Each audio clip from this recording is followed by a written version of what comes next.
আসসালামু আলাইকুম ওরহমতুল্লাহ। সৃষ্টিকর্তা অশেষ রহমতে আমি আপনাদের মধ্যে হাজির হইতে পারছি, এর জন্য শুকরিয়া আদায় করি আলহামদুলিল্লাহ। বশীকরণ বশীকরণ ভালো খারাপ দুটাই রয়েছে।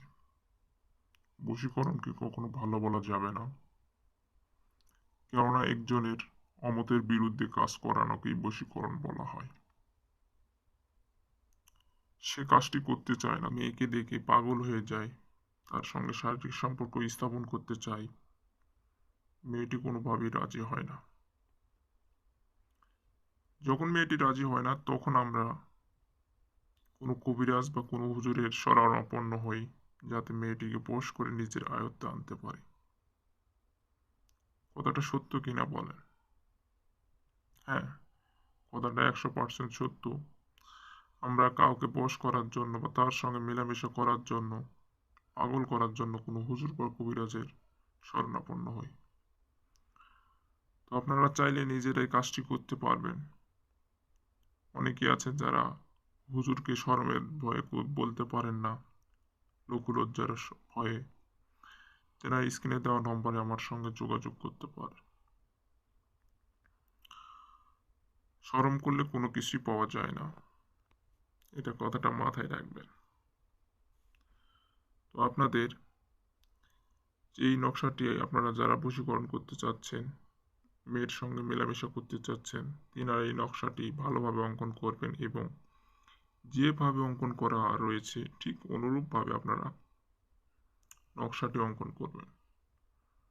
নকশাটি অঙ্কন করা হয়ে গেলে আপনার নাম এবং সেই কাঙ্ক্ষিত ব্যক্তির নাম, পিতামাতার নাম লাগবে এবং আপনার নাম, আপনার পিতামাতার নাম লিখে দেবেন।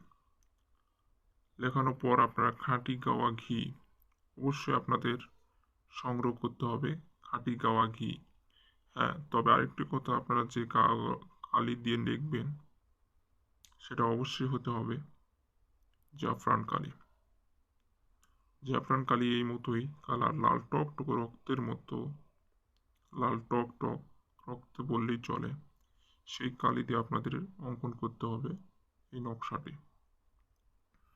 তো খাঁটি গাওয়া ঘি দ্বারা মেখে নিয়ে এটা সলিতা বানিয়ে গভীর রাত্রে পুকুর পাড়ে বা নদীর ধারে, জলাশয়ের ধারে গিয়ে আপনারা আগুনে জ্বালিয়ে দিয়ে যে অবশিষ্ট ছাইটুকু থাকবে, এই ছাইটুকু আপনারা একটি কলসে ভরিয়ে নদীতে ভাসিয়ে দিবেন।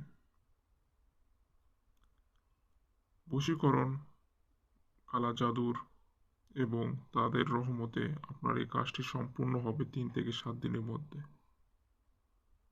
যাকে বশ করলেন সে আপনার কাছে চটপট হয়ে চলে আসবে, করতে পারেন যোগাযোগের জন্য।